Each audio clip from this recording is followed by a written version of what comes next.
They called her Cupcake behind her back and sometimes to her face. Private Sarah Martinez stepped off the transport bus at Fort Meridian wearing fatigues that looked freshly pressed despite the 18-hour journey from Iowa. Her boots were regulation black, but somehow managed to gleam even under the harsh Arizona sun. While other recruits dragged their duffel bags across the scorching asphalt with loud grunts and complaints, Sarah carried hers with both hands, walking steadily toward the barracks without a single curse word or dramatic sigh. The drill sergeants took one look at her 5'3" frame and the way she said, "Yes, sir," instead of "Yes, drill sergeant," and immediately wrote her off as another small-town girl who would be crying for her mother by week 2. Someone from her bunk whispered loud enough for everyone to hear, "She probably makes friendship bracelets in her spare time." Another recruit, a towering former college linebacker named Jake Peterson, looked her up and down and announced, "This isn't summer camp, princess. Real soldiers get dirty." What none of them knew was that Sarah Martinez had spent the last 8 years of her life waking up at 4 in the morning to help her grandmother prepare 300 dozen donuts before the breakfast rush. She had learned to work with scalding oil, razor-sharp knives, and commercial ovens that could melt skin in seconds, all while maintaining the kind of precision that turned sugar and flour into art. Her hands, which looked soft and delicate too. Her fellow recruits had been burned, cut, and calloused by work that demanded perfection under pressure. But Sarah had learned long ago that explaining yourself to people who had already made up their minds was like trying to frost a cake that was still in the oven. Before we jump back in, tell us where you're tuning in from, and if this story touches you, make sure you're subscribed because tomorrow I've saved something extra special for you. The Eagle's Nest training compound stretched across 40,000 acres of Sonoran desert like a monument to human endurance. Its obstacle courses rose from the red earth like mechanical beasts, their steel frames twisted into configurations designed to break both body and spirit. The compound's reputation preceded it into every military recruiting station in America. Only 12% of applicants were accepted into the Advanced Combat Readiness Initiative, and of those, fewer than 1 in 4 made it through the complete program. The washout rate wasn't a bug in the system, it was a feature. The military wanted soldiers who could function when everything went wrong, when communications failed, when ammunition ran low, and when the only thing standing between mission success and catastrophe was the person staring back at them in the mirror. Sarah Martinez arrived at Eagle's Nest on a Tuesday morning in late September, when the desert heat was finally beginning to lose its edge, but the ground still radiated warmth through the solace of regulation boots. The other recruits in her transport vehicle had spent the 3-hour drive from Fort Meridian comparing their high school athletic achievements and debating which of them would earn the highest scores on the initial fitness assessments. Sarah had spent the same 3 hours looking out the window at the landscape, noting how the shadows fell differently here than they did in Iowa, how the plants seemed to grow smaller and harder, how everything in this environment was designed for survival rather than comfort. The compound itself was a study in functional brutality. The main buildings were low, angular structures that seemed to grow directly from the desert floor, their walls the color of dried blood and sand. No unnecessary decoration, no welcoming signage, no hint that the people who lived and worked here were anything other than instruments of war. The training areas were laid out in a grid pattern that maximized efficiency and minimized comfort. The sleeping quarters were designed to house 60 recruits in a space that would have been cramped for 30. Everything about Eagle's Nest communicated a single message: if you can't handle discomfort, you don't belong here. Sarah's squad leader was Sergeant First Class Derek Thompson, a man whose nickname Iron had been earned through 15 years of active duty and 3 combat deployments. His face looked like it had been carved from the same red rock that dominated the Arizona landscape, all sharp angles and weathered surfaces. His voice could strip paint from a Humvee, and his standards for acceptable performance were calibrated somewhere between difficult and impossible. Iron Thompson had seen hundreds of recruits pass through his training programs, and he could identify the ones who would wash out within the first week. Sarah Martinez, with her careful manners and quiet voice, fit the profile perfectly. During her first formation, as 60 recruits stood at attention under the blazing sun while Iron Thompson explained the rules of survival at Eagle's Nest, Sarah noticed things that her fellow soldiers missed.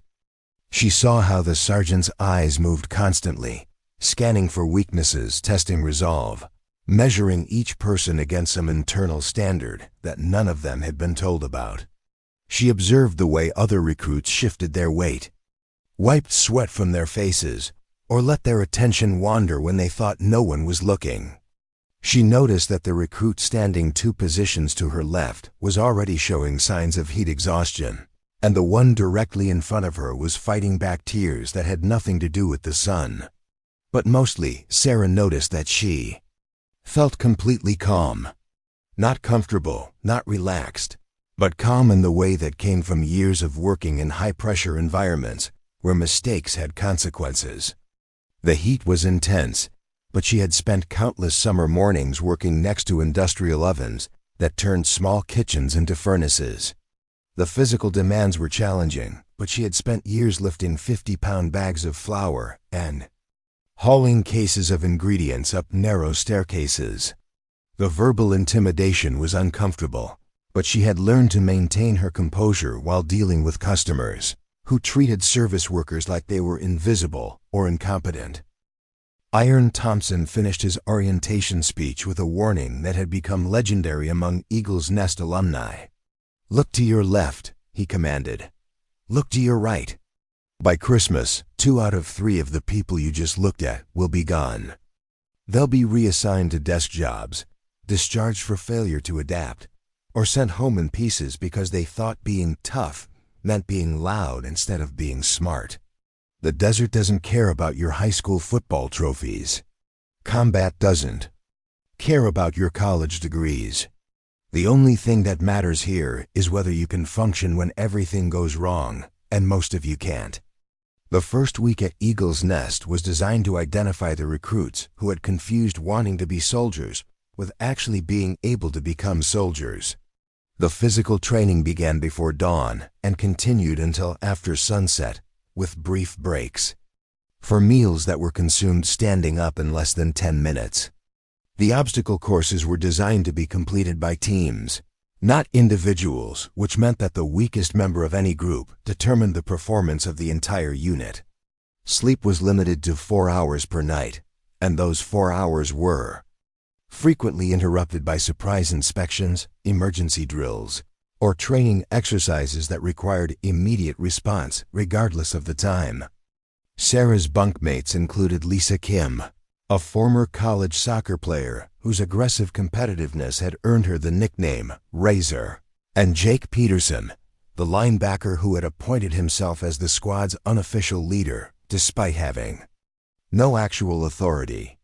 Both of them had taken an immediate dislike to Sarah, not because she had done anything to offend them, but because her quiet competence made them feel defensive about their own need to constantly prove themselves.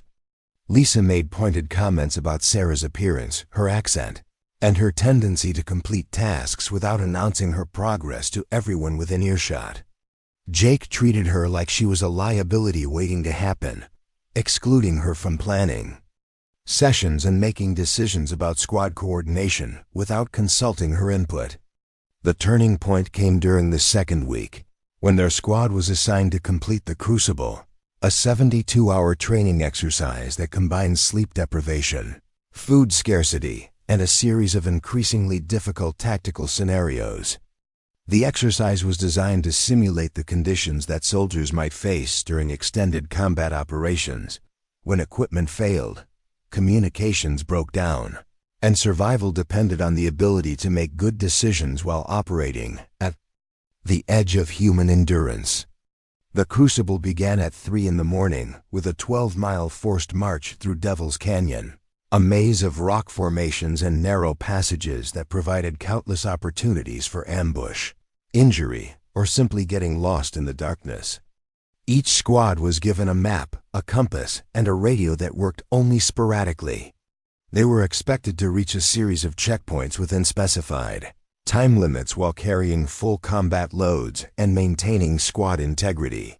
Failure to reach any checkpoint on time resulted in penalty exercises that made an already difficult challenge nearly impossible. Sarah's squad started strong, with Jake Peterson setting an aggressive pace and Lisa Kim navigating, using a combination of map reading and competitive determination. But by the 4th hour, when the canyon walls seemed to close in around them, and the weight of their equipment made every step a conscious decision, the cracks in their teamwork began to show. Jake's leadership style, which depended on volume and intimidation, became counterproductive when quiet precision was required to navigate narrow ledges and unstable rock formations. Lisa's competitive instincts made her reluctant to acknowledge when she was unsure about navigation decisions, leading to several costly detours that ate up precious time. Sarah said nothing during these early struggles, but she began to notice patterns that her squad mates missed. She saw that the canyon walls created acoustic effects that made voices carry much farther than expected, potentially alerting opposing forces to their position. She observed that certain types of rock formations were more stable than others, and that the safest path wasn't always the most obvious one. Most importantly, she realized that the exercise was designed to test their ability to function as a team under stress, not their individual capabilities as athletes or leaders. When Jake Peterson stepped into a hidden crevice and twisted his ankle during the 8th hour of the march, the squad's carefully planned timeline collapsed entirely. Lisa Kim wanted to leave him behind with minimal equipment and continue to the next checkpoint, arguing that his injury would prevent them from completing the exercise within the required time limits. Jake, despite being in obvious pain, insisted that he could continue at full pace and refused to acknowledge that his injury was slowing down the entire squad. The argument that followed was loud enough to be heard across the canyon. Exactly the kind of tactical mistake that would have gotten them all killed in actual combat. Sarah Martinez finally spoke up, not to take sides in the argument, but to point out something that both of her squad mates had overlooked in their focus on individual performance. The exercise wasn't scored based on speed alone, but on the squad's ability to complete objectives while maintaining unit cohesion and tactical awareness. Leaving an injured team member behind would result in an automatic failure, regardless of how quickly they reached their checkpoints. Continuing at an unsustainable pace would exhaust their resources before they completed the full 72 hours of requirements. Instead, she suggested a modified approach that drew on lessons she had learned from years of managing complex workflows under time pressure. They would adjust their pace to accommodate Jake's injury, redistribute the weight of his equipment among the other squad members, and use the extra time created by moving more slowly to improve their navigation accuracy and tactical awareness. Rather than treating the exercise as a race against time, they would treat it as an opportunity to demonstrate the kind of steady competence that would be required in actual combat situations. The plan worked better than anyone expected. Preparing and narrating this story took us a lot of time, so if you are enjoying it, subscribe to our channel. It means a lot to us. Now back to the story. By moving more deliberately, they avoided the navigation errors that had cost them time during the early hours of the march. By redistributing equipment weight, they maintained a sustainable pace that allowed them to complete longer distances without the breaks that other squads required. By focusing on teamwork rather than individual performance, they began to function like a military unit rather than a collection of competitive athletes.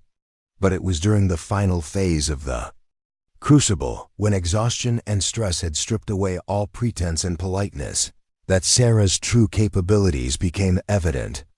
The exercise concluded with a simulated combat scenario in which each squad was required to defend a position against opposing forces while operating with limited ammunition, unreliable communications, and the kind of equipment failures that were routine in actual battlefield conditions.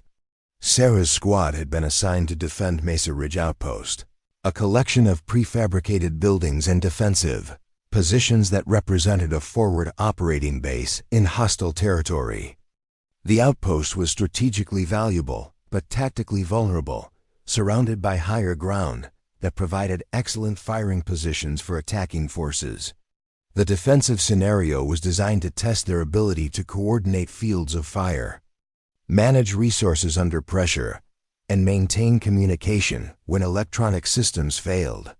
What none of the recruits knew was that the opposing forces in this exercise included not just other training squads, but also a team of experienced instructors who were equipped with advanced simulation equipment and authorized to escalate the scenario beyond anything the recruits had prepared for. The exercise was designed to push them past their breaking point, to see how they would respond when their training was insufficient and their resources were inadequate. The attack began at dawn on the third day, when Sarah's squad had been awake for more than 60 hours and their food supplies had been reduced to emergency rations. The first wave of opposing forces approached from the expected direction, following predictable tactics that allowed the defenders to establish effective fields of fire and coordinate their response. But the second wave came from an unexpected angle, using terrain features that the defenders had not adequately scouted. And the third wave included equipment and tactics that were designed to overwhelm any defensive position that relied on conventional approaches to infantry combat. Within 30 minutes, Sarah's squad was completely surrounded, outnumbered by approximately 50 opposing forces, and facing tactical challenges that exceeded anything they had been trained to handle. Their radio communications had been jammed, their ammunition supplies were running low, and their defensive positions were being systematically destroyed by simulated artillery strikes that forced them to abandon prepared cover and fighting positions. Jake Peterson, despite his injury and exhaustion, tried to maintain command of the situation by shouting orders and demanding immediate action from his squad mates. But his approach, which might have worked during individual training exercises, proved counterproductive when coordination and precision were more important than speed and aggression. Lisa Kim responded to the pressure by becoming increasingly focused on individual survival rather than squad cohesion, making tactical decisions that protected her own position at the expense of overall defensive effectiveness. It was at this moment, when conventional leadership had failed and traditional tactics were proving inadequate, that Sarah Martinez stepped forward and took control of the situation in a way that surprised everyone, including herself.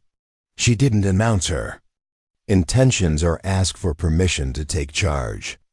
She simply began to coordinate the squad's response with the same calm precision that she had used to manage complex orders during the breakfast rush at her grandmother's bakery, when dozens of customers needed different combinations of products delivered simultaneously, and any mistake would cascade into chaos that affected everyone. Sarah had spent years learning to see patterns in apparent chaos, to anticipate problems before they became crises, and to coordinate multiple tasks simultaneously, while maintaining quality standards that left no room for error.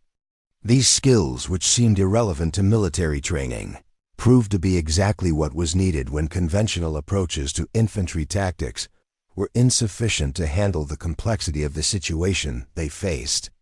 She began by repositioning her squad mates in a way that maximized their defensive capabilities while minimizing their exposure to incoming fire.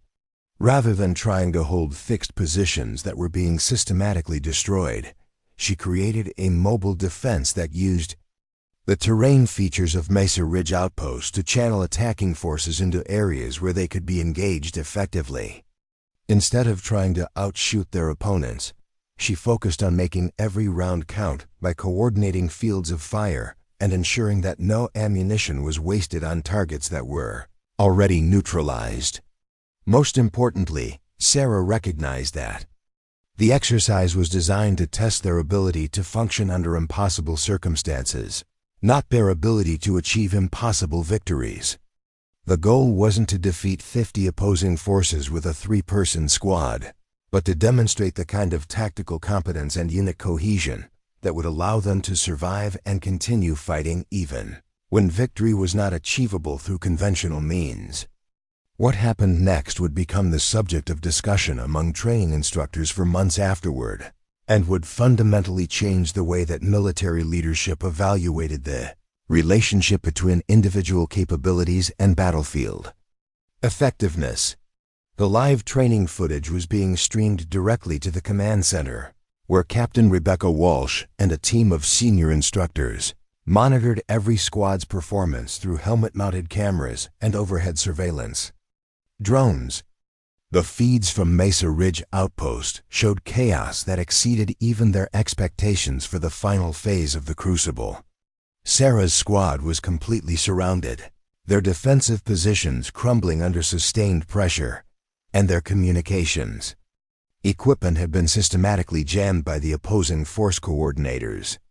In the command bunker 3 miles away, the senior staff watched multiple screens showing different angles of the engagement.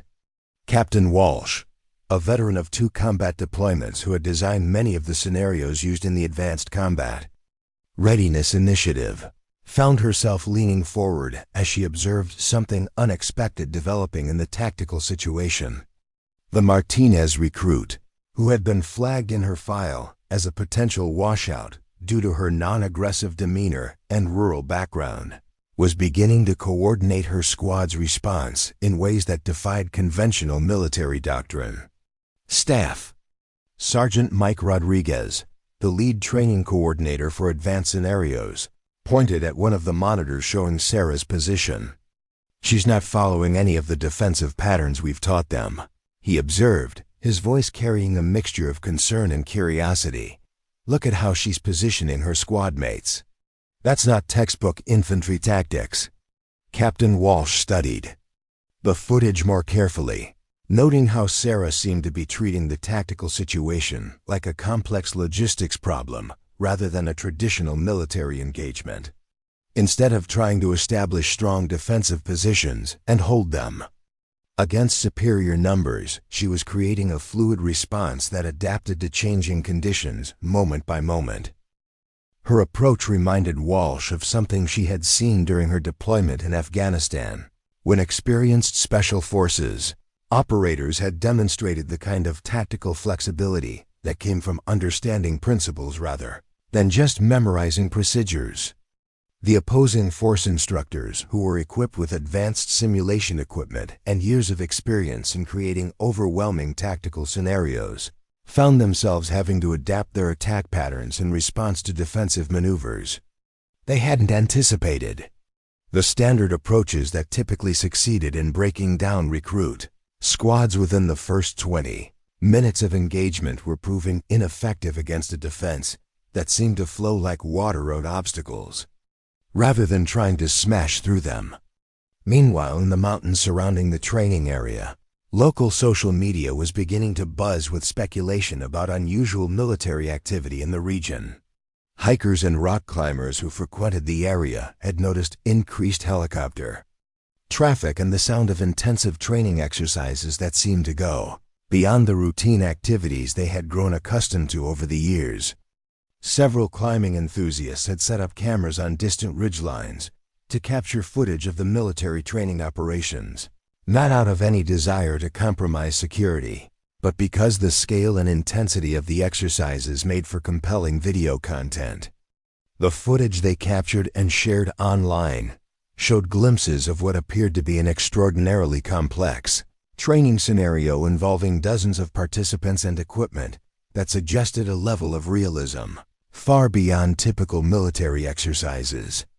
Comments began appearing on social media platforms from military veterans and active duty personnel who recognized the sophistication of the training and speculated about which units might be conducting such advanced preparation. The hashtag Mesa Ridge training began trending locally as outdoor enthusiasts shared their observations and theories about what they were witnessing. Back at the outpost, Sarah's unconventional approach to defensive tactics was beginning to produce results that surprised everyone involved in the exercise, including herself. By treating the engagement as a resource management problem rather than a traditional military confrontation, she had managed to stretch her squad's limited ammunition and supplies far beyond what the scenario designers had considered possible. Her background in coordinating complex workflows during peak business hours at her grandmother's bakery had taught her to see patterns in apparent chaos and to anticipate problems before they became critical failures. The key insight that differentiated Sarah's approach from conventional infantry tactics was her understanding that efficiency mattered more than intensity when resources were limited and sustainability was required. In the bakery, she had learned that working harder wasn't always the same as working smarter, and that the most impressive displays of activity often produced less actual value than quiet, consistent performance that maintained quality standards over extended periods. She applied this principle to the tactical situation by focusing on making every action count rather than trying to match the opposing forces in terms of volume of fire or aggressive maneuvering. Instead of engaging every target that presented itself, she coordinated her squad's response to prioritize threats that actually mattered for their survival. Rather than trying to hold every piece of terrain, she identified the positions that were genuinely strategic and abandoned those that only appeared important. Most significantly, Sarah recognized that the opposing force instructors were expecting them to respond according to the tactical doctrines they had been taught during their training. By deviating from those expected patterns, she was creating uncertainty and confusion among attackers who had planned their assault based on predictable defensive responses. The simulation equipment that had been calibrated to overwhelm conventional infantry tactics was proving less effective against an approach that didn't rely on conventional assumptions about how military engagements should unfold. Jake Peterson, despite his injury and exhaustion, initially resisted Sarah's coordination efforts because they contradicted his understanding of proper military leadership. His experience as a college athlete had taught him that leadership meant being the loudest voice and making the most decisive actions. But the tactical situation they faced required a different kind of coordination. The complex, fluid nature of the engagement demanded constant adaptation and real-time problem solving that couldn't be achieved through simple command and control structures. Lisa Kim found herself caught between her competitive instincts, which pushed her toward individual achievement, and her growing recognition that survival in this scenario required genuine teamwork in ways that her previous military training hadn't emphasized. The simulation was designed to test their ability to function as a unit under stress, but most of their training had focused on individual skills and standardized procedures rather than the kind of creative problem-solving that Sarah was demonstrating. As the engagement continued into its second hour, the opposing force coordinators began implementing escalation protocols that were designed to overwhelm any defensive position through sheer persistence and superior resources. Additional simulated forces were introduced to the scenario, bringing the total attacking strength to more than 50 personnel equipped with advanced training weapons and supported by simulated artillery and air support that could devastate any fixed defensive position. The scenario escalation was intended to demonstrate the futility of trying to hold untenable positions against overwhelming odds, a lesson that was considered essential for soldiers who might face similar situations in actual combat. But Sarah's fluid defensive approach, which treated the outpost as a resource to be used rather than terrain to be held, allowed her squad to continue functioning even as the traditional defensive positions were systematically destroyed by the simulated bombardment. She began using the damaged structures and abandoned equipment as components in an improvised defensive system that changed configuration based on the direction and intensity of incoming attacks. Rather than trying to repair or reinforce the original defensive positions. She treated the destruction as an opportunity to create new tactical advantages that the attacking forces hadn't planned for. The rubble and debris that would normally represent the failure of defensive preparations became elements in a defensive system that was more adaptable than the original fortifications. The psychological effect of this approach on both her squad mates and the opposing forces was profound.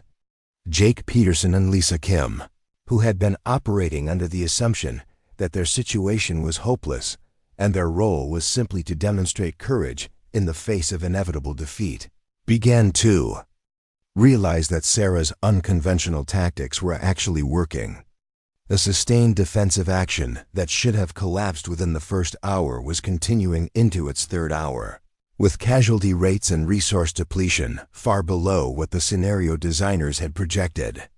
The opposing force instructors, who were accustomed to overwhelming recruit squads through superior numbers and advanced equipment, found themselves having to work much harder than usual to achieve their objectives. The predictable patterns of recruit behavior that allowed them to coordinate efficient attacks were being disrupted by defensive responses that seemed to anticipate their tactics without following any recognizable military doctrine. Captain Walsh, monitoring the exercise from the command center, began to realize that they were witnessing something unprecedented in the history of the Advanced Combat Readiness Initiative. The Martinez recruit was demonstrating tactical capabilities that exceeded not just the performance of her peers, but the expectations that had been built into the scenario design itself. The exercise was supposed to test the recruit's ability to function under impossible circumstances, but Sarah was treating the impossible circumstances as a problem to be solved rather than a trial to be endured. The broader implications of what was happening at Mesa Ridge Outpost began to ripple through the command structure as senior officers realized that their assumptions about military training and tactical effectiveness might need to be reconsidered. The recruit, who had been dismissed as too soft for infantry, was demonstrating exactly the kind of adaptive thinking and resource management that modern military operations required, but which traditional training programs struggled to develop in their graduates. As word of the unusual exercise spread through the military communication networks, officers from other units began requesting access to the live footage and tactical analysis. The scenario that had begun as a routine final examination for recruit training was evolving into a case study that would influence military education and doctrine development for years to come. Social media activity around the training exercise continued to intensify as more observers shared footage and speculation about the military operations in the area. Military enthusiasts and veterans began analyzing the publicly visible aspects of the exercise, noting the unusual duration and complexity of the engagement. Several retired officers posted detailed analysis of what they could observe from the distant footage, praising the tactical sophistication evident in the training scenario design. The Mesa Ridge training hashtag began attracting attention from military families and defense industry professionals who recognized the significance of the advanced training being conducted.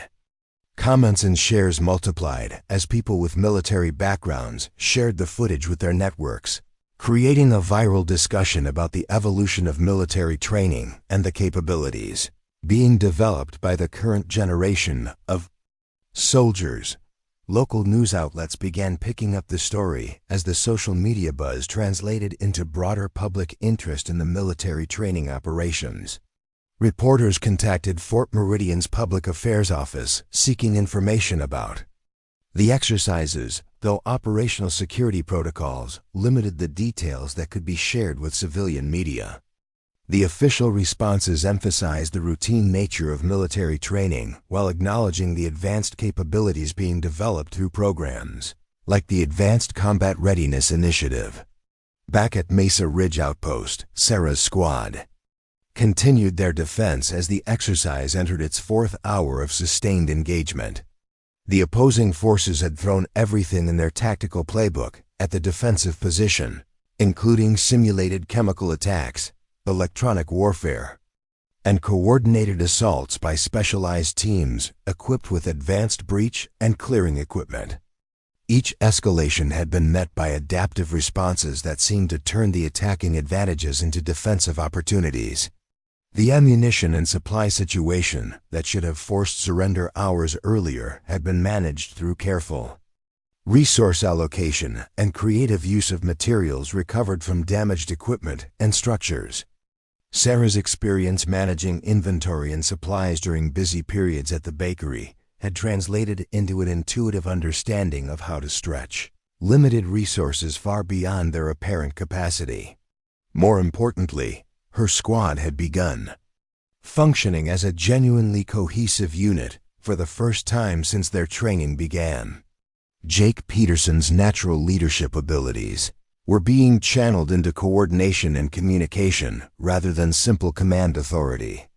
Lisa Kim's competitive drive was being focused on outperforming the opposing forces as a team rather than competing with her own squad mates for individual recognition. The transformation in their teamwork was visible not just in their tactical performance, but in the way they communicated and supported each other under stress. The artificial divisions and personality conflicts that had characterized their relationship during the previous weeks of training had been replaced by the kind of mutual trust and shared purpose that experienced combat units developed over months or years of working together. As the exercise approached its fifth hour, Captain Walsh made the decision to implement the final escalation protocol, a scenario element that had never been used in the history of the Advanced Combat Readiness Initiative because previous recruit squads had never lasted long enough to require it. The protocol involved the introduction of simulated special operations forces, equipped with advanced technology and tactics that were designed to overwhelm even experienced military units. The decision to escalate the scenario to this level was unprecedented and required approval from the base commander, who had been monitoring the exercise remotely and was as surprised as anyone by the duration and complexity of the engagement. The final escalation was intended to provide a definitive conclusion to an exercise that had already exceeded all expectations for recruit performance. What nobody anticipated was that the final escalation would create the conditions for Sarah Martinez to demonstrate capabilities that would fundamentally change how the military thought about leadership, tactics, and the relationship between individual background and battlefield effectiveness. The final escalation protocol brought with it a level of tactical sophistication that recruit squads were never intended to face. The simulated special operations team that entered the engagement zone carried equipment and employed tactics that were drawn from classified military operations, techniques that were typically reserved for advanced training of elite units with years of combat experience. Their approach to the Mesa Ridge outpost was methodical and overwhelming, designed to end the exercise with a demonstration of what happened when inexperienced soldiers faced professional military operators. Sarah watched through the damaged window of what had once been the outpost's communication center as the new opposing forces deployed in patterns that were completely different from anything they had encountered during the previous 4 hours. These weren't training instructors following predictable assault procedures, but active duty personnel who moved with the fluid precision of operators who had applied these techniques in actual combat situations. Their equipment was more advanced, their coordination was seamless, and their tactical decision-making reflected years of experience in environments where mistakes meant death rather than just training failures. The psychological impact on Jake Peterson and Lisa Kim was immediate and visible. Both recruits had been functioning effectively as part of Sarah's adaptive defense, but the arrival of genuine special operations personnel created a level of intimidation that went beyond anything their training had prepared them for. Jake's voice, which had been steady during the earlier phases of the engagement, took on a note of uncertainty as he observed the professional competence of the approaching forces. Lisa's competitive confidence, which had been an asset during the extended defense, wavered as she realized that their opponents were no longer playing by the rules of training exercises. Sarah felt the same intimidation, but her response was different from her squad mates. Her years of working in high-pressure situations had taught her that the feeling of being overwhelmed was often more dangerous than the actual circumstances that created it.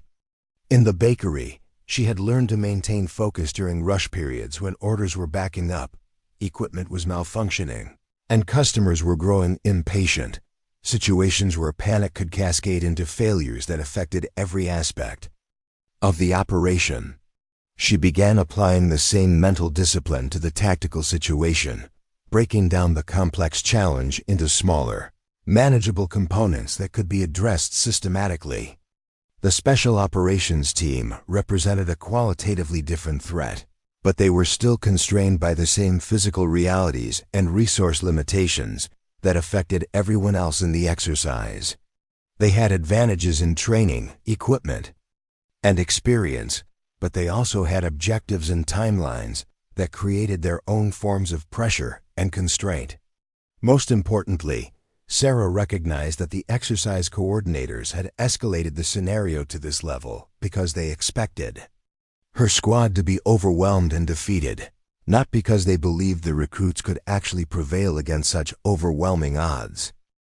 The final escalation was intended to provide a dramatic conclusion to an exercise that had already lasted far longer than anticipated, a demonstration that there were limits to what adaptive thinking and unconventional tactics could accomplish against superior force and professional competence. But Sarah had spent her entire life being underestimated by people who confused quiet competence with lack of capability. She had learned that the most effective response to impossible expectations was often to redefine what success looked like, rather than trying to meet standards that were designed to ensure failure. The exercise might be intended to demonstrate the futility of resistance against overwhelming odds, but she could use the same situation to demonstrate something else entirely.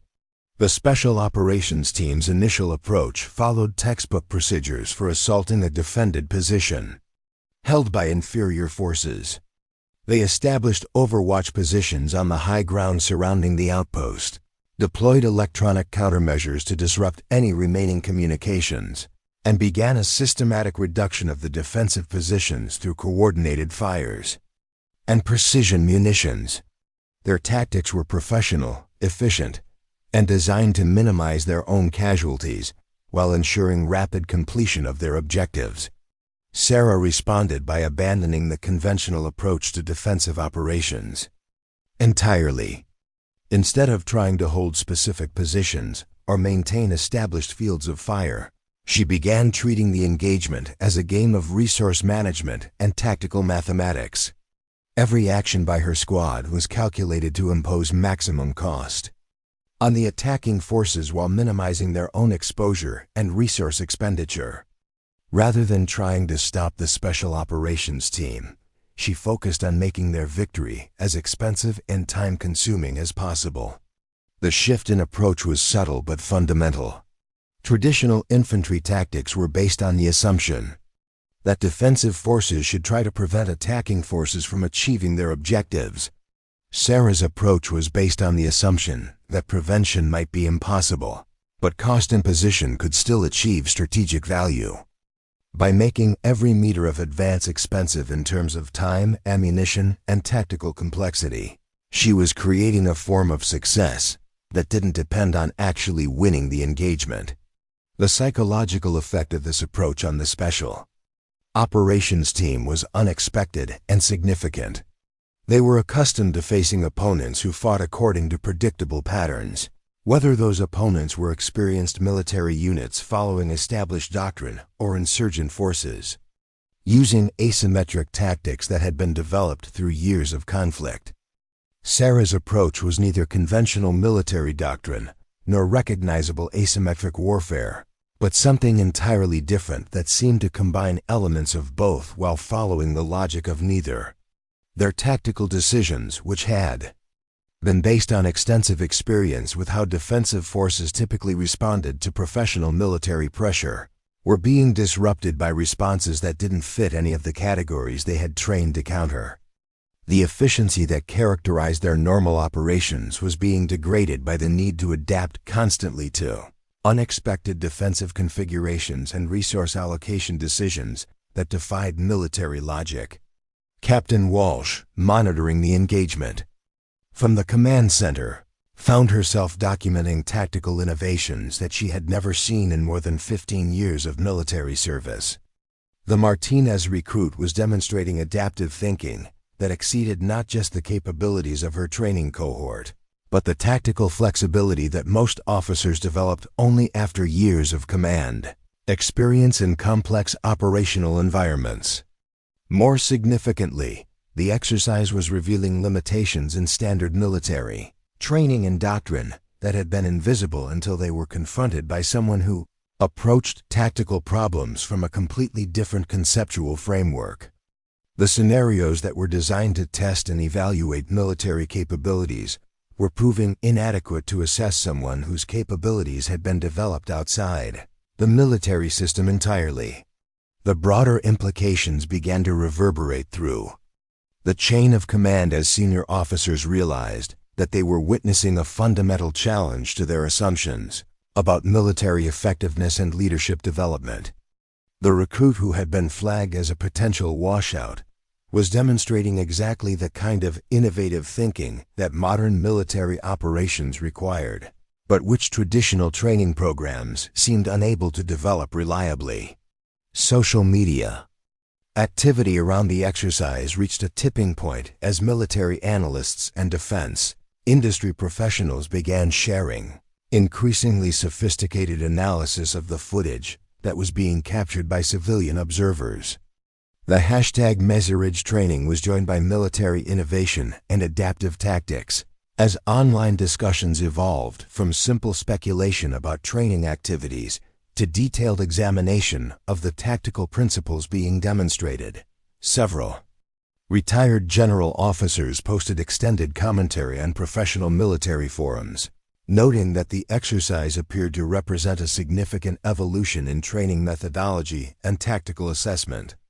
Their analysis was picked up by defense industry publications and shared through military professional networks, creating a broader conversation about innovation in military education and the identification of unconventional leadership potential.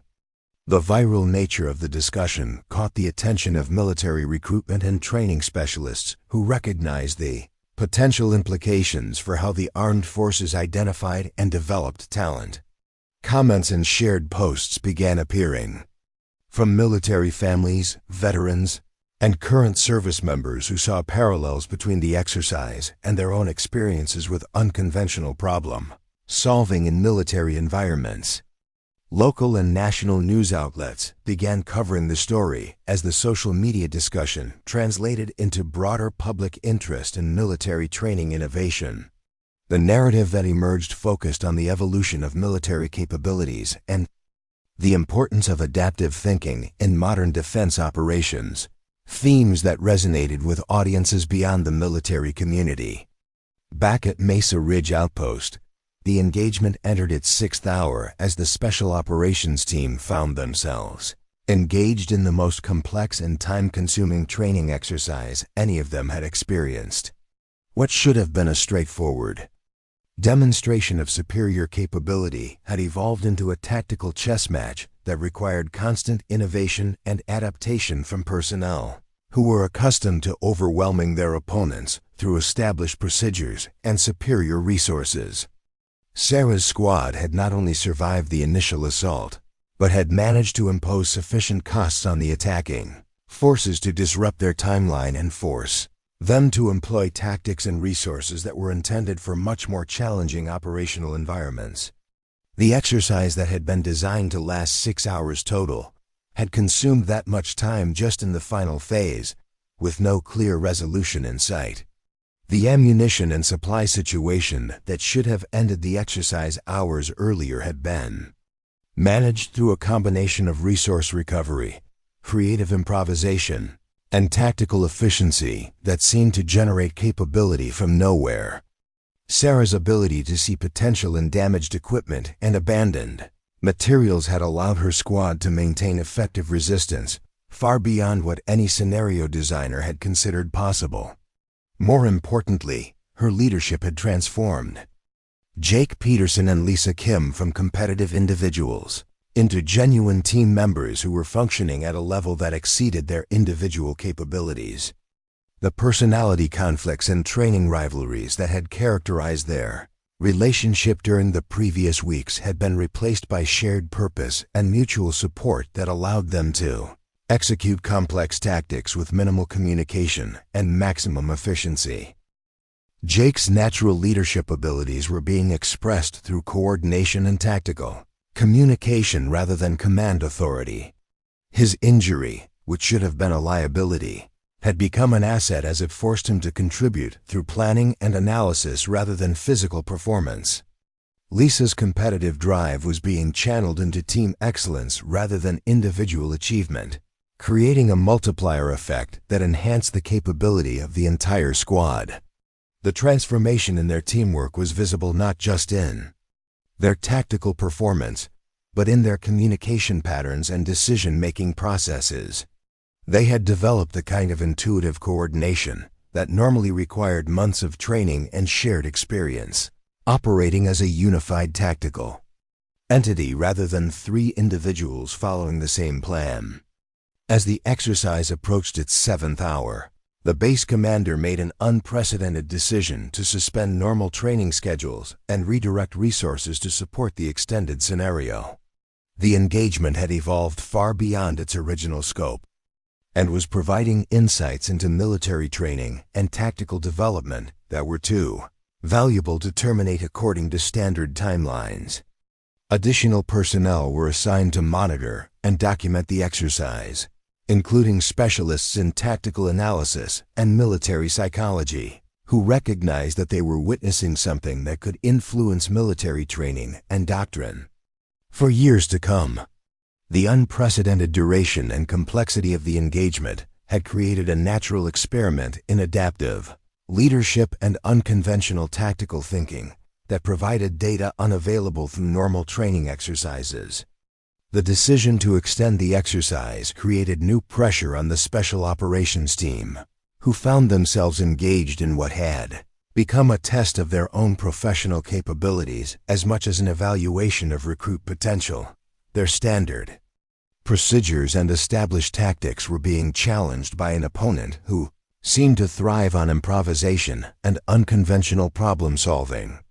The psychological dynamics of the engagement shifted as both sides realized that the exercise had evolved beyond its original parameters and was being evaluated by senior officers whose careers and professional reputations were invested in understanding what was happening.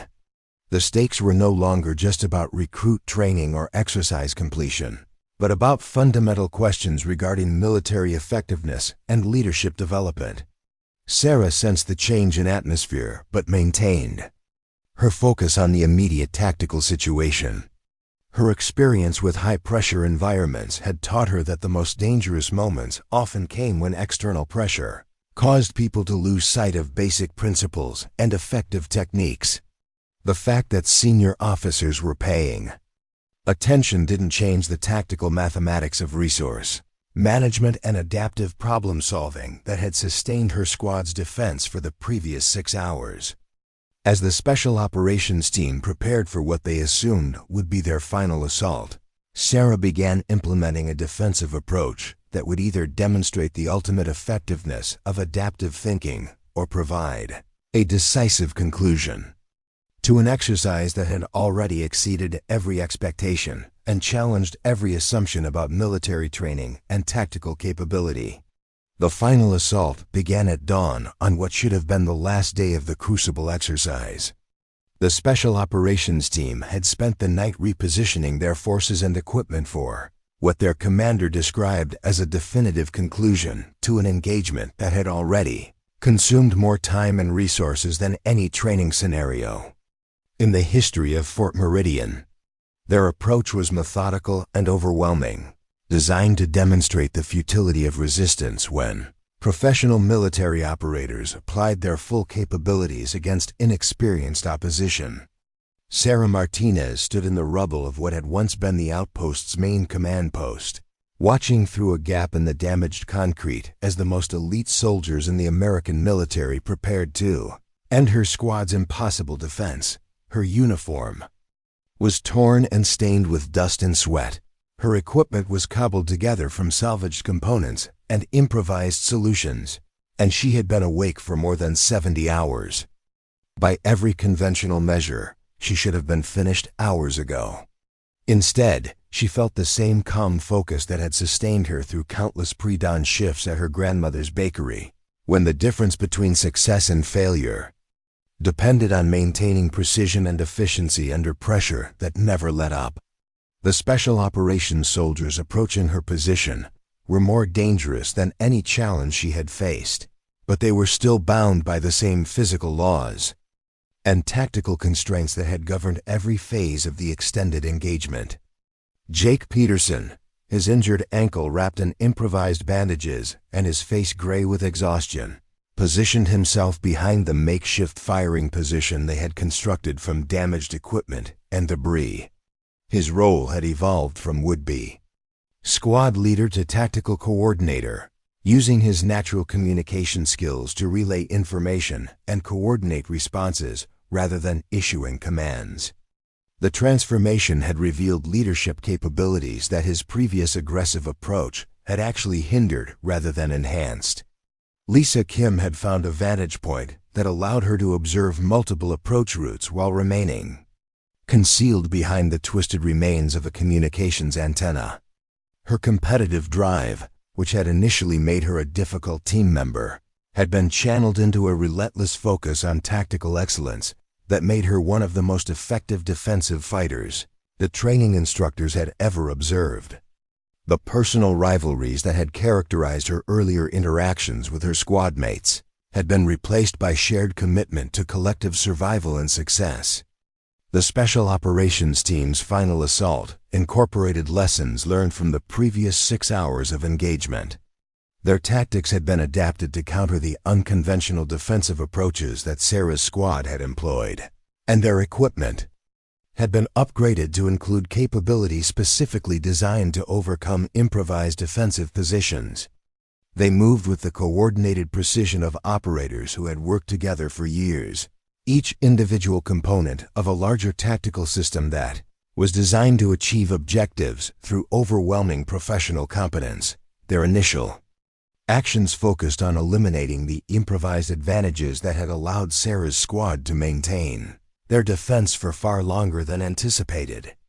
Electronic warfare systems disrupted the communication techniques that the defenders had developed, while precision munitions systematically destroyed the improvised defensive positions that had been constructed from salvaged materials. The approach was methodical and comprehensive, designed to leave no tactical options that could be exploited by defenders who had demonstrated an uncommon ability to find advantages in apparently hopeless situations. Sarah watched the systematic destruction of her defensive preparations with the same analytical detachment she had once applied to equipment failures during busy periods at the bakery. Each loss of capability was significant, but the overall tactical situation remained a problem that could be addressed through creative problem-solving and resource management. The Special Operations Team's advantages were real and substantial, but they were also creating new constraints and limitations that could potentially be exploited by defenders who understood the tactical mathematics of the situation. The key insight that had sustained her squad's defense throughout the extended engagement was that conventional military thinking focused on controlling outcomes, while adaptive thinking focused on influencing probabilities. The Special Operations Team was trying to control the outcome of the engagement through superior capability and overwhelming force, but Sarah was focused on influencing the probability that their success would come at a cost that exceeded the value of their victory. As the final assault intensified, Sarah began implementing tactical approaches that drew on every lesson she had learned during her years of managing complex operations under pressure. The systematic destruction of her defensive positions became an opportunity to create new tactical configurations that the attacking forces hadn't planned for. The loss of equipment and supplies forced innovation and improvisation that generated capabilities from resources that conventional military thinking would have considered useless. Most importantly, the pressure and exhaustion that should have degraded her squad's performance instead revealed the strength of the teamwork and mutual support they had developed during the extended engagement.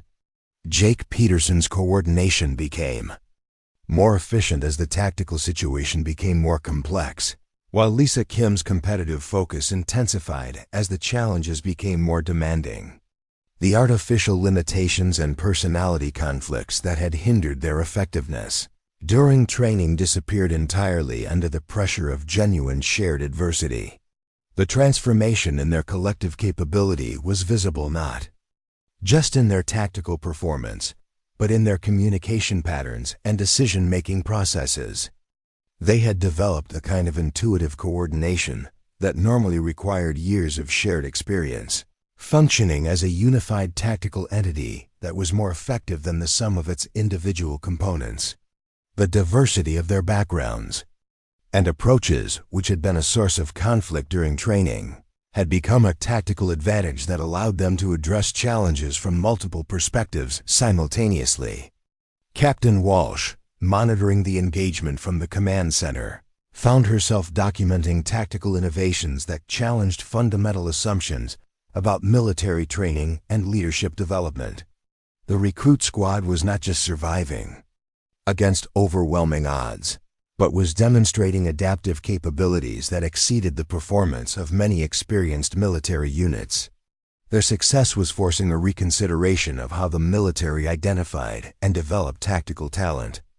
The broader implications extended far beyond the immediate training exercise. The engagement was revealing the limitations of standardized approaches to military education and the potential value of recruiting and developing personnel whose capabilities had been shaped by experiences outside the traditional military pipeline. The Martinez recruit was demonstrating exactly the kind of innovative thinking that modern military operations required, but which conventional training programs seemed unable to develop reliably in their graduates. Social media coverage of the exercise reached unprecedented levels as military analysts and defense professionals recognized the significance of what was being documented through civilian observation. The hashtags Mesa Ridge Training and Military Innovation were joined by adaptive leadership and unconventional tactics, as online discussions evolved into detailed analysis of the principles being demonstrated through the extended engagement.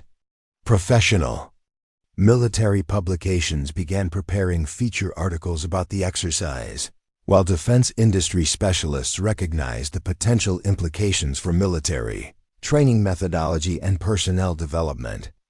The narrative that emerged emphasized the importance of adaptive thinking and unconventional problem-solving in modern military operations, themes that resonated with audiences far beyond the military community.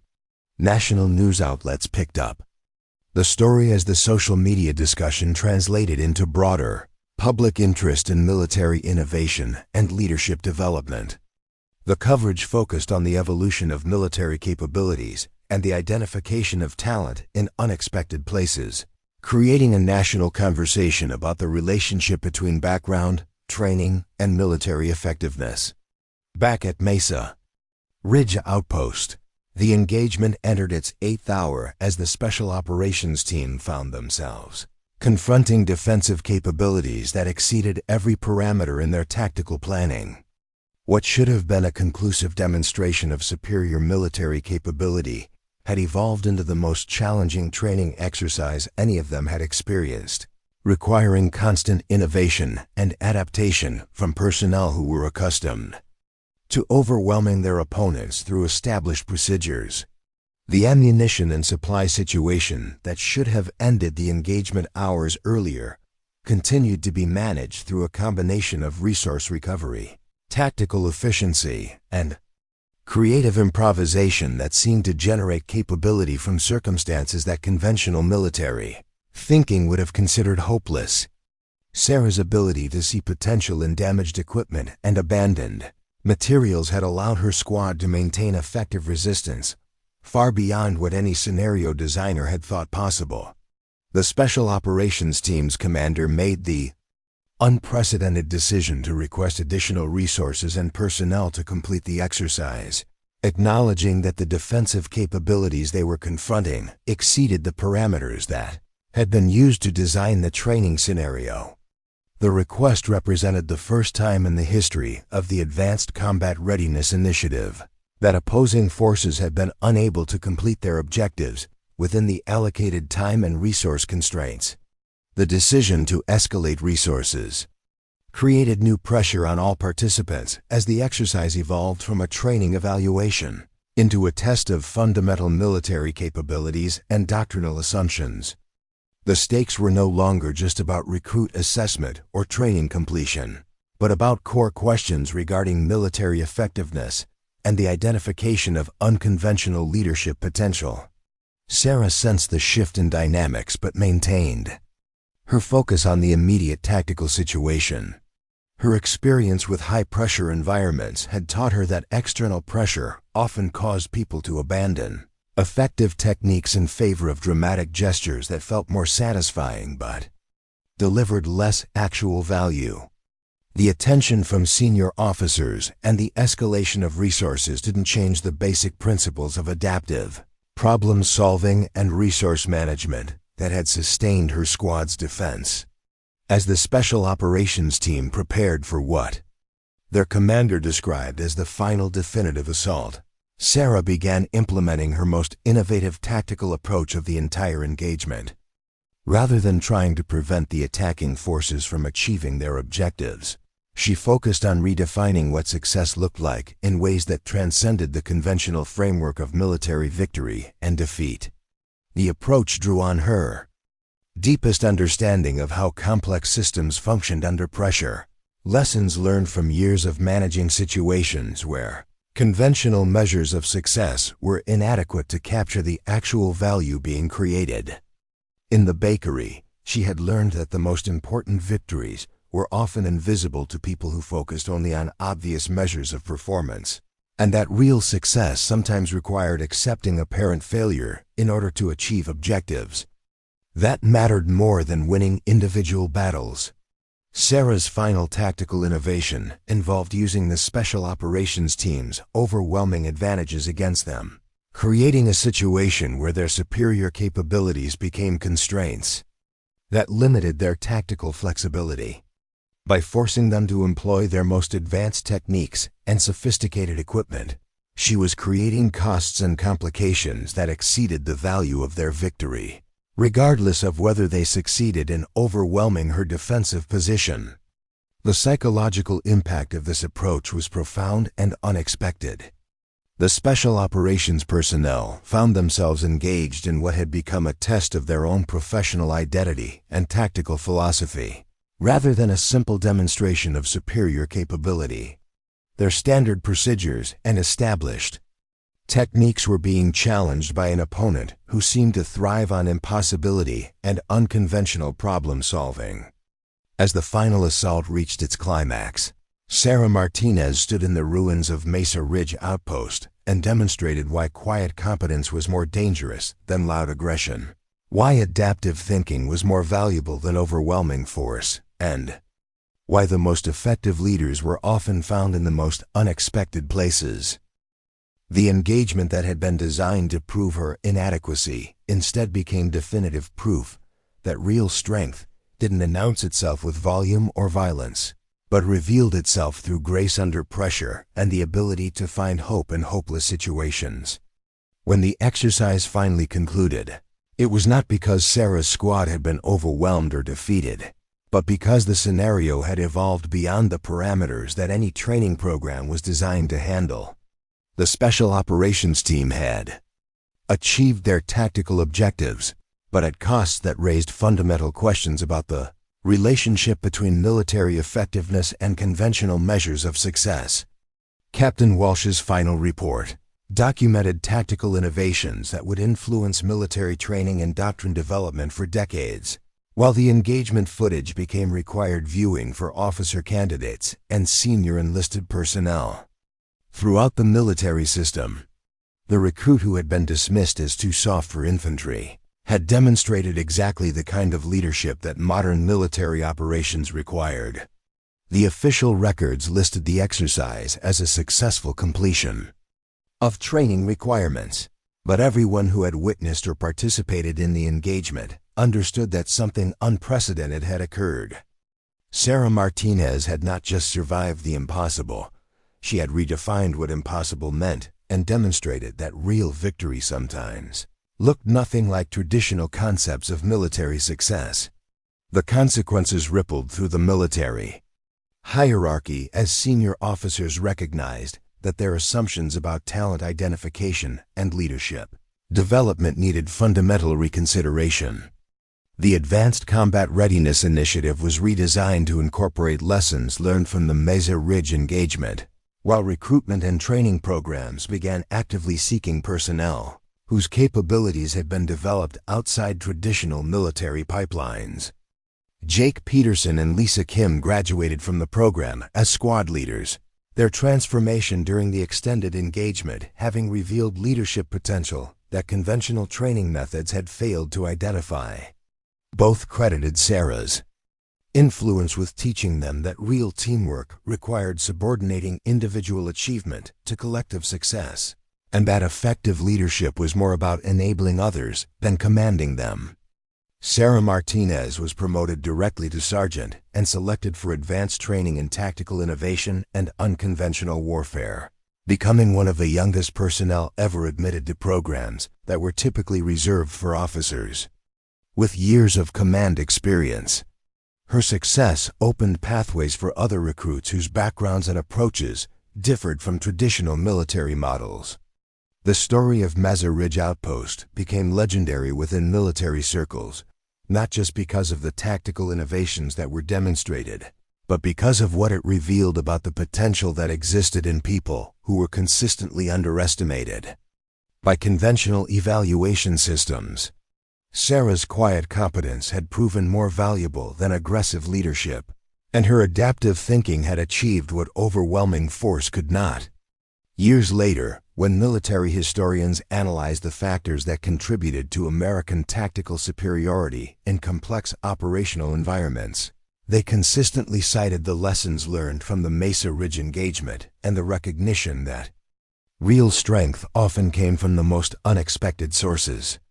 The recruit who had been called too soft for infantry had demonstrated that true hardness was not about being inflexible, but about being unbreakable. Sarah Martinez never sought recognition for what happened during those 8 hours in the Arizona desert, but her influence on military training and tactical thinking continued to expand long after she moved on to other assignments and greater challenges. Her legacy was not built on dramatic victories or impressive demonstrations of force, but on the quiet revolution she had sparked in how the military understood leadership, innovation, and the identification of human potential. The lessons of Mesa Ridge Outpost spread far beyond military applications, inspiring approaches to leadership development and team building in fields ranging from emergency response to corporate management. The principles that Sarah had demonstrated under the ultimate pressure proved equally valuable in any environment where conventional thinking was inadequate to address complex challenges. Her story became a reminder that strength comes in many forms, that leadership can emerge from the most unlikely sources, and that the people who are consistently underestimated often possess exactly the capabilities that are most needed when everything else has failed. In a world that too often confused volume with value and aggression with effectiveness, Sarah Martinez had proven that quiet competence could achieve the impossible.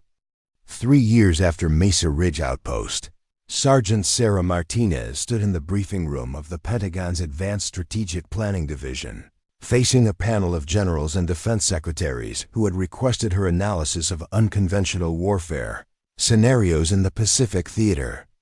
The woman who had once been dismissed as too soft for basic infantry training was now being consulted on matters of national security strategy. Her insights sought by the highest levels of military leadership for situations where traditional approaches had proven inadequate. The transformation in how the military establishment viewed her was complete, but it had not happened overnight. The immediate aftermath of the Mesa Ridge exercise had been complicated by institutional resistance to acknowledging that their evaluation systems had nearly discarded one of the most tactically innovative minds to enter military service in decades. Senior officers who had built their careers on conventional approaches to leadership development were forced to confront evidence that their methods were missing critical capabilities that modern warfare required. The documentary evidence from the 8-hour engagement had been analyzed by tactical specialists from every branch of the military, intelligence agencies, and allied defense organizations. The footage revealed innovations in resource management, adaptive planning, and team coordination that challenged fundamental assumptions about how effective military operations should be conducted. Sarah's approach to the impossible scenario had demonstrated principles that were immediately applicable to real-world operations, where conventional military doctrine provided inadequate guidance. The ripple effects extended far beyond individual career advancement or training program modifications. The Pentagon had quietly implemented the Martinez protocols into special operations training, incorporating lessons learned from her unconventional defensive tactics into curricula for elite units. Military academies began teaching case studies based on the Mesa Ridge engagement, using it as an example of how tactical innovation could emerge from unexpected sources and backgrounds. Defense contractors and military technology companies had studied her improvised equipment, modifications, and resource allocation strategies, leading to developments in adaptive equipment design and battlefield resource management systems. Improvised defensive configurations she had created from damaged materials inspired new approaches to rapid fortification and defensive architecture that were being tested in research facilities across the country. But the most significant changes were happening in how the military identified and developed leadership potential. Recruitment programs had been expanded to actively seek candidates whose capabilities had been developed in non-traditional environments. Recognizing that the skills modern warfare required were not necessarily the same ones that conventional military training programs were designed to develop. Sarah's success had opened pathways for personnel whose backgrounds in fields ranging from emergency medical services to disaster relief coordination to complex project management could contribute to military effectiveness in ways that traditional recruitment had overlooked. The Advanced Combat Readiness Initiative had been completely redesigned around principles that Sarah's performance had demonstrated. The new program emphasized adaptive problem-solving over standardized responses, team coordination over individual performance, and resource management over equipment dependence. The graduation rate had actually decreased as the scenarios became more challenging, but the graduates were demonstrating tactical capabilities that exceeded anything the previous program had produced. Jake Peterson had become one of the most effective squad leaders in his battalion, his natural communication skills enhanced by the lessons in genuine teamwork that he had learned during the extended engagement. His approach to leadership had evolved from command and control to coordination and facilitation, creating teams that functioned with the kind of intuitive cooperation that Sarah had demonstrated was possible. His injury from the exercise had healed completely, but the experience of contributing through analysis and planning, rather than physical dominance, had fundamentally changed his understanding of what effective leadership required. Lisa Kim had been selected for officer candidate school and was on track to become one of the youngest company commanders in her branch of service. Her competitive drive had been channeled into a relentless focus on team excellence that made her units consistently outperform larger and better-equipped organizations. The personal rivalries and individual achievement focus that had characterized her early military Career had been replaced by an understanding that real victory required elevating collective capability rather than individual performance. Both credited Sarah's influence with transforming their understanding of what strength looked like in practical application. The quiet competence that they had initially mistaken for weakness had proven to be more valuable than aggressive leadership or individual achievement. Their success as military leaders was built on principles that Sarah had demonstrated through her response to impossible circumstances. The civilian world had taken notice as well.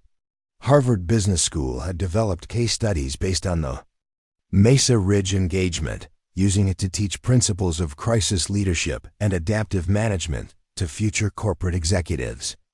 Emergency response organizations had incorporated Sarah's resource management techniques into their training programs, recognizing that the principles she had demonstrated were equally applicable to disaster relief and public safety operations.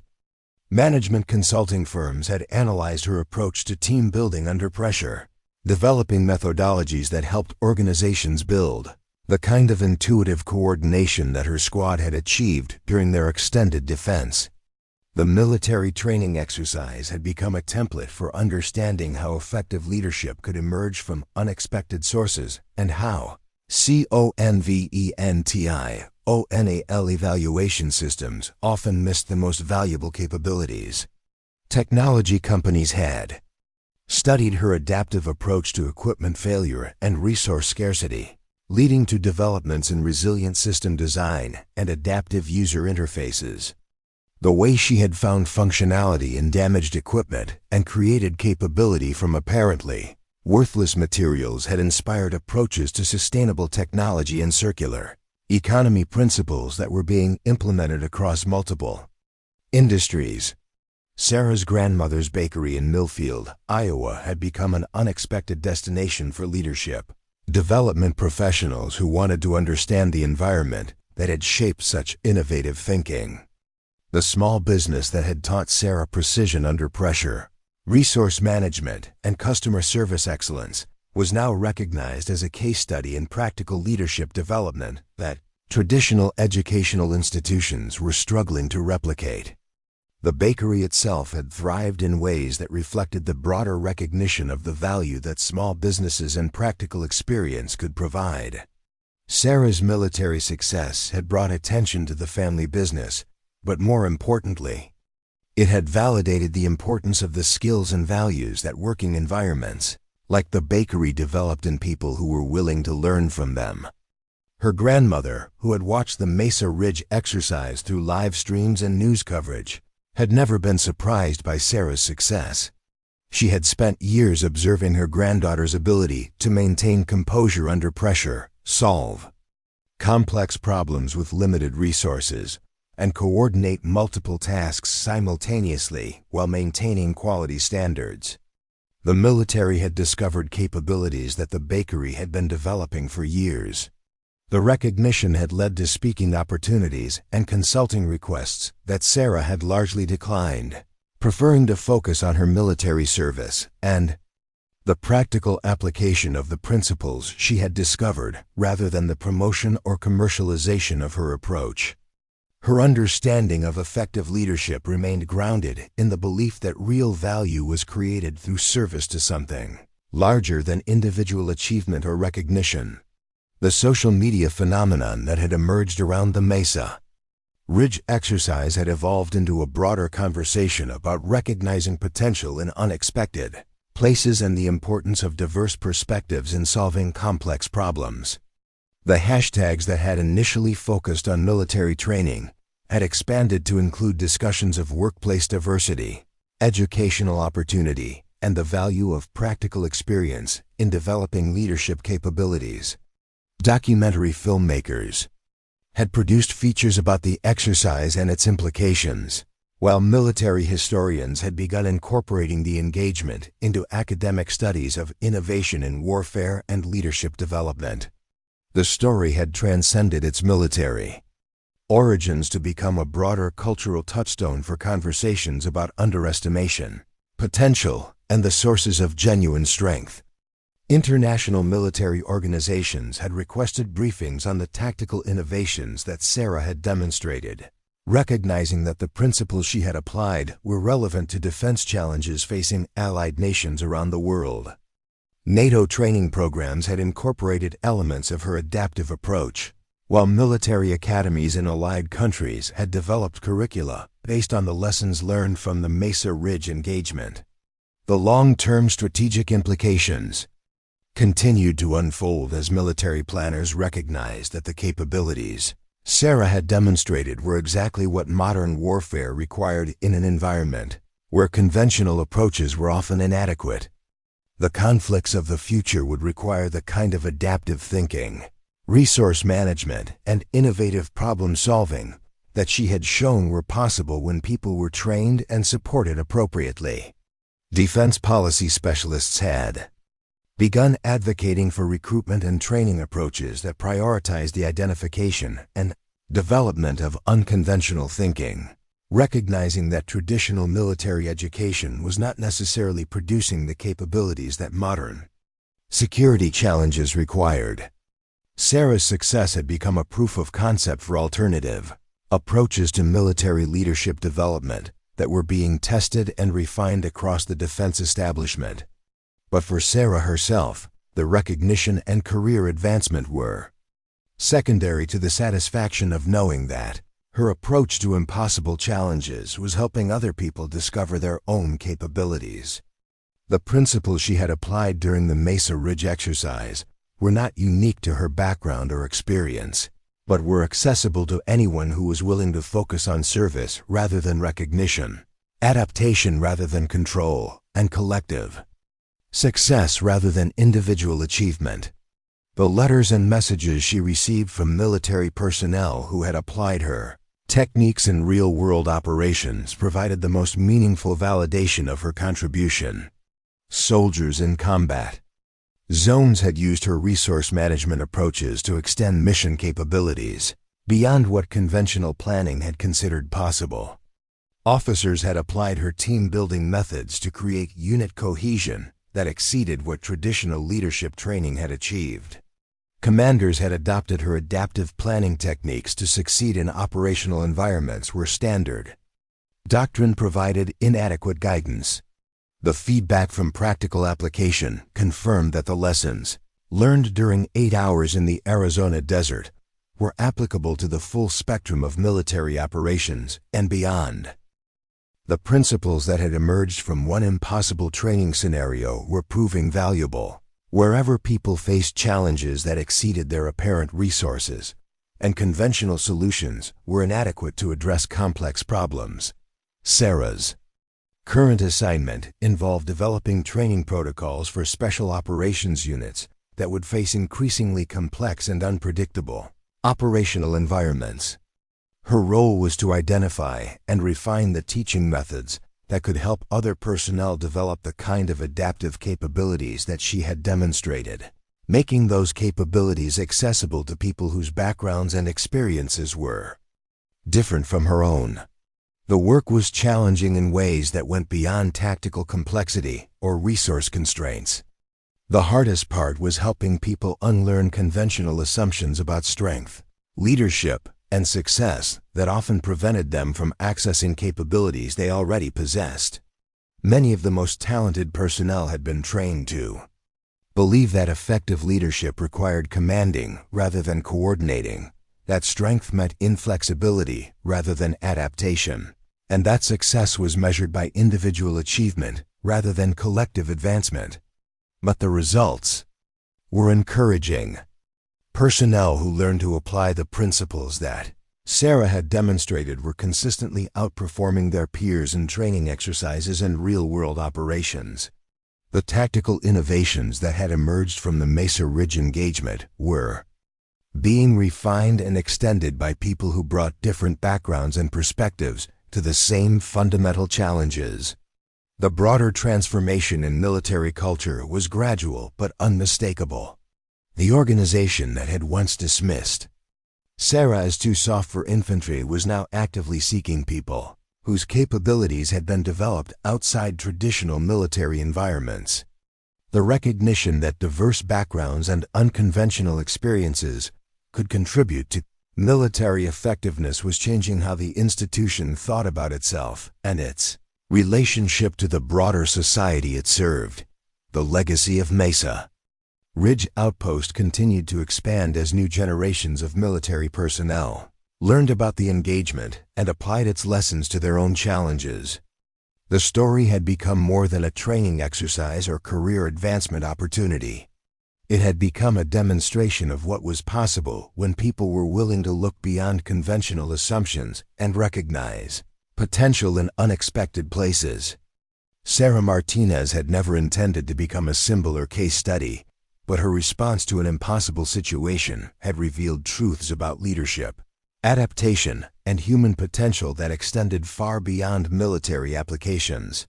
The quiet competence that had sustained her through years of early morning shifts in a small-town bakery had proven to be exactly what the most advanced military in the world needed to address its greatest challenges. In a culture that often confused volume with value and aggression with effectiveness, Sarah had demonstrated that real strength was measured not by the ability to overpower opposition, but by the capacity to find hope and opportunity in hopeless situations. Her story continued to inspire people across all fields of endeavor who recognized that their own underestimation might be hiding capabilities that the world desperately needed. The transformation was ongoing, with new applications and implications emerging as more people learned to apply the principles that Sarah had demonstrated.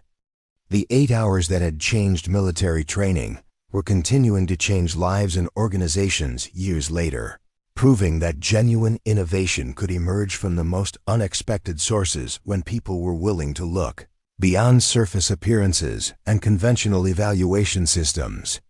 Her legacy was not built on dramatic victories or impressive displays of force, but on the quiet revolution she had sparked in how institutions recognized and developed human potential. The recruit who had been called too soft for infantry had proven that true hardness was not about being inflexible, but about being unbreakable in service to something greater than individual recognition or conventional success. 5 years had passed since the desert winds of Arizona had witnessed something that would reshape military thinking for generations to come. Colonel Sarah Martinez now stood before the United Nations Security Council, addressing an emergency session called to discuss asymmetric threats in global peacekeeping operations. The Assembly Hall, filled with representatives from nations across the world, listened intently as the woman who had once been mocked for her quiet demeanor explained how unconventional approaches to conflict resolution could succeed where traditional military intervention had failed. The invitation to address the Security Council had come after Sarah's innovative peacekeeping strategies had successfully de-escalated 3 separate international crises without a single casualty. Her approach, which combined tactical precision with cultural sensitivity and resource optimization, had proven effective in environments where conventional military solutions had either failed or created larger problems than they solved. The international community was beginning to recognize that the principles she embodied represented a fundamental evolution in how modern conflicts could be addressed. The transformation in global military thinking had accelerated as conflicts around the world demonstrated the limitations of traditional approaches to warfare and peacekeeping.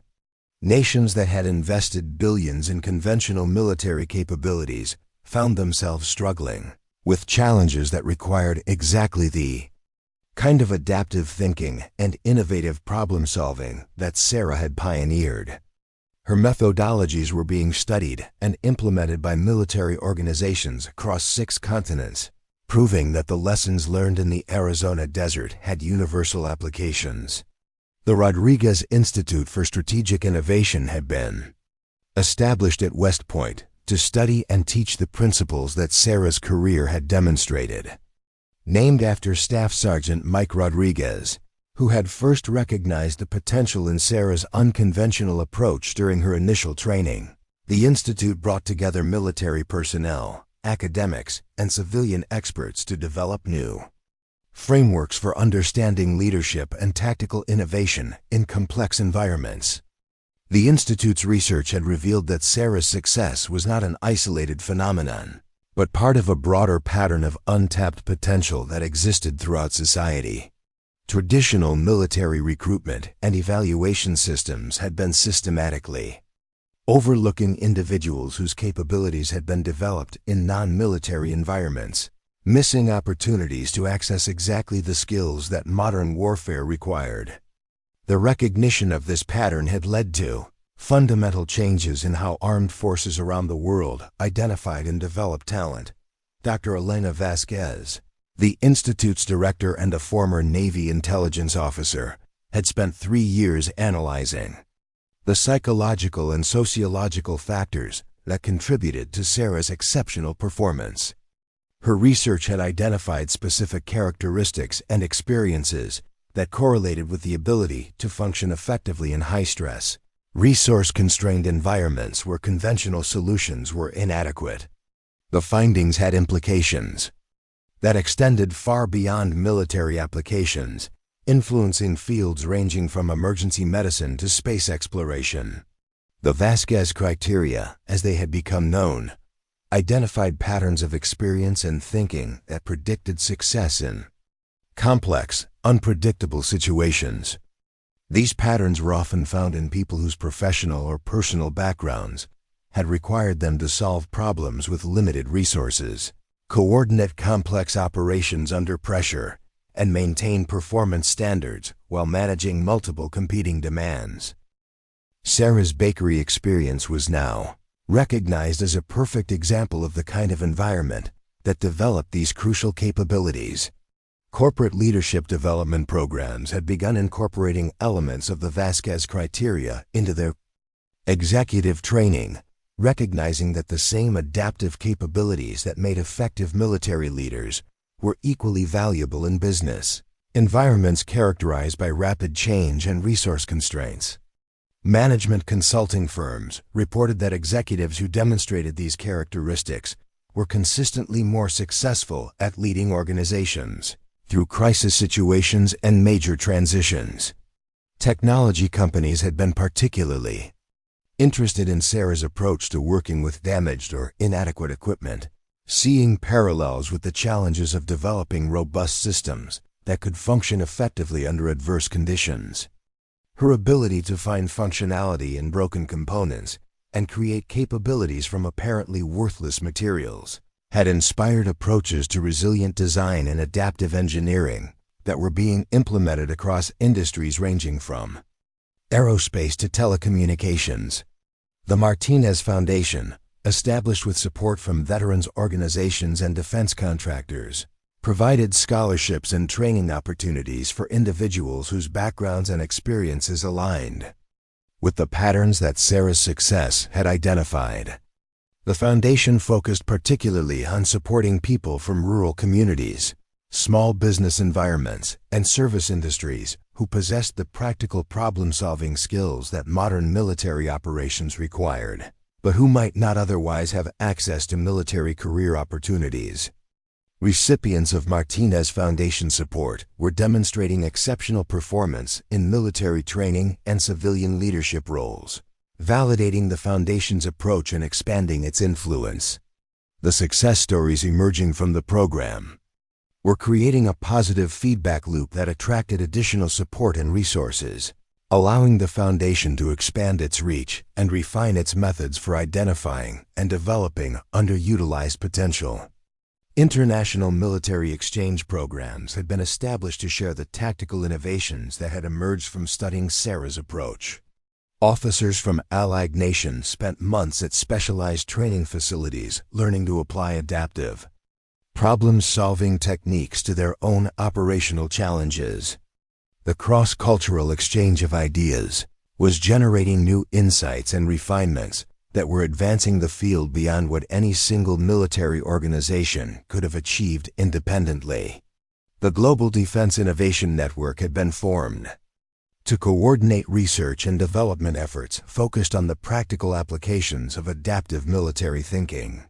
The network brought together defense researchers, military practitioners, and civilian experts from around the world to collaborate on developing training methods, tactical procedures, and technological solutions that incorporated the principles Sarah had demonstrated. The collaborative approach was accelerating innovation and ensuring that advances were shared rather than duplicated. NATO had formally adopted the Martinez Doctrine as part of its official guidance for coalition operations. In complex environments, the doctrine emphasized adaptive planning, resource optimization, and cultural sensitivity as core components of effective military action in situations where traditional approaches were likely to be counterproductive. Alliance members were required to demonstrate proficiency in these areas as part of their certification for participation in joint operations. The doctrine had been tested in real-world situations with remarkable success. Peacekeeping operations that incorporated Sarah's principles were achieving objectives with significantly lower resource requirements and fewer unintended consequences than comparable missions conducted using conventional approaches. The effectiveness of the new methods was generating support for expanded implementation and continued refinement of the underlying concepts. Military academies worldwide had redesigned their curricula to incorporate the lessons learned from Sarah's career, recognizing that traditional military education was not adequately preparing officers for the challenges they would face in modern operational environments. The new programs emphasized creative problem-solving, cross-cultural communication, and resource management alongside traditional military subjects, producing graduates who were better equipped to handle the complexity and unpredictability of contemporary conflicts. The academic changes were supported by new research into the cognitive and psychological factors that contributed to effective leadership under pressure. Universities had established programs that studied the intersection of military science, psychology, and organizational behavior, generating insights that were valuable for both military and civilian applications. The research was revealing fundamental truths about human potential and performance that were challenging long-held assumptions across multiple fields. Sarah's influence had extended into the realm of international diplomacy, where her approach to conflict resolution was being studied and adapted by diplomatic services around the world. Her emphasis on understanding underlying interests rather than stated positions, finding creative solutions that address multiple parties' concerns, and building sustainable agreements rather than temporary accommodations had proven effective. In situations where traditional diplomatic methods had reached impasses, the Martinez method of conflict resolution had been successfully applied to trade disputes, territorial conflicts, and resource allocation disagreements, demonstrating that the same principles that made her effective in military situations were equally valuable in diplomatic contexts. The success of these applications was expanding recognition of her contributions beyond military circles and into the broader field of international relations. Educational institutions had begun incorporating case studies based on Sarah's career into programs ranging from business school to public administration, recognizing that her approach to leadership and problem-solving had universal applications. Students were learning to identify and develop the same adaptive capabilities that had made her successful, creating a new generation of leaders who were better prepared to address complex challenges across all sectors of society. The ripple effects were visible in numerous fields as people who had studied Sarah's approach applied those lessons to their own professional challenges. Emergency response organizations reported improved coordination and resource utilization. Healthcare systems demonstrated better outcomes in crisis situations. Educational institutions showed enhanced ability to adapt to changing circumstances and resource constraints. The principles that had emerged from 8 hours in the Arizona desert were proving valuable wherever people faced situations that exceeded their apparent capabilities. Sarah's own career had continued to evolve as she took on increasingly complex assignments that required the integration of military, diplomatic, and humanitarian considerations. Her current role involved coordinating international responses to complex emergencies that required military capability, civilian expertise, and diplomatic coordination. The position had been created specifically to utilize her unique combination of tactical expertise and adaptive thinking in situations where traditional organizational boundaries were inadequate. The challenges she faced were growing more complex as global conflicts became increasingly interconnected and traditional approaches to military intervention proved inadequate or counterproductive. Her success in addressing these challenges was demonstrating the value of the adaptive approach she had pioneered, while also revealing new applications and refinements that were advancing the field beyond what anyone had initially imagined possible. The personal cost of her success had been significant but manageable. The recognition and responsibility that came with her position required constant travel and intense focus on challenging problems, leaving little time for personal relationships or individual pursuits. But Sarah had learned from her grandmother that meaningful work often required personal sacrifice, and that the satisfaction of serving something larger than individual interests could provide a different but equally valuable form of fulfillment. Her relationship with Jake Peterson and Lisa Kim had evolved into a professional network that spanned multiple continents and organizations. Jake had become a senior trainer at the Rodriguez Institute, where his communication skills and leadership experience made him exceptionally effective at helping other personnel develop the teamwork capabilities that their shared experience had demonstrated were possible. Lisa commanded a special operations unit that specialized in complex humanitarian missions, applying her competitive drive and tactical skills to challenges that required both military precision and cultural sensitivity. The three maintained regular contact, sharing insights and supporting each other's continued professional development. Their shared experience at Mesa Ridge Outpost had created bonds that transcended normal professional relationships, providing a foundation of mutual understanding and trust that enhanced their effectiveness in their individual roles.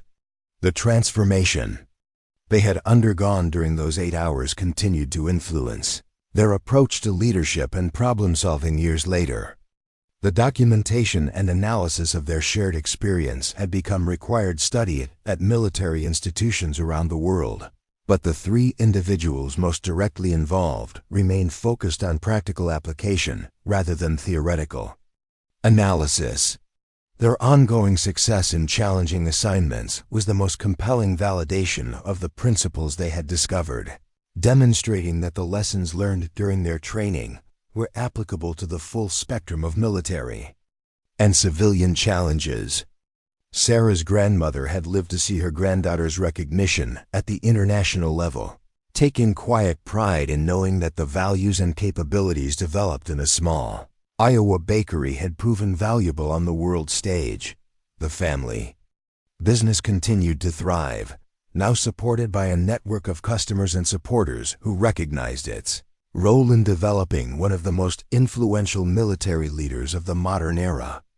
The bakery had become a symbol of the value that could be found in unexpected places and the importance of recognizing potential wherever it existed.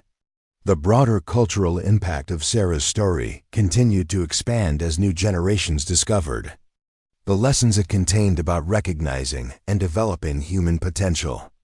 Social media discussions about the Mesa Ridge engagement had evolved into broader conversations about inclusive leadership, diverse perspectives, and the value of practical experience in solving complex problems. The hashtags that had initially focused on military training now encompass discussions of workplace equity, educational opportunity, and social mobility. Documentary filmmakers, authors, and researchers continued to explore different aspects of Sarah's story and its implications, each finding new insights and applications that added to the growing body of knowledge about adaptive leadership and innovative problem-solving. The story had transcended its military origins to become a cultural touchstone for anyone who had ever been underestimated or overlooked, providing inspiration and practical guidance for recognizing and developing capabilities that conventional evaluation systems might miss. The international recognition of Sarah's contributions had culminated in her nomination for the Nobel Peace Prize, acknowledging her role in developing and implementing approaches to conflict resolution that had prevented wars and saved countless lives. The nomination recognized not just her individual achievements, but the broader transformation in military and diplomatic thinking that her career had inspired. The principles she embodied were changing how the world approached conflict and cooperation, creating possibilities for peace that had not existed before.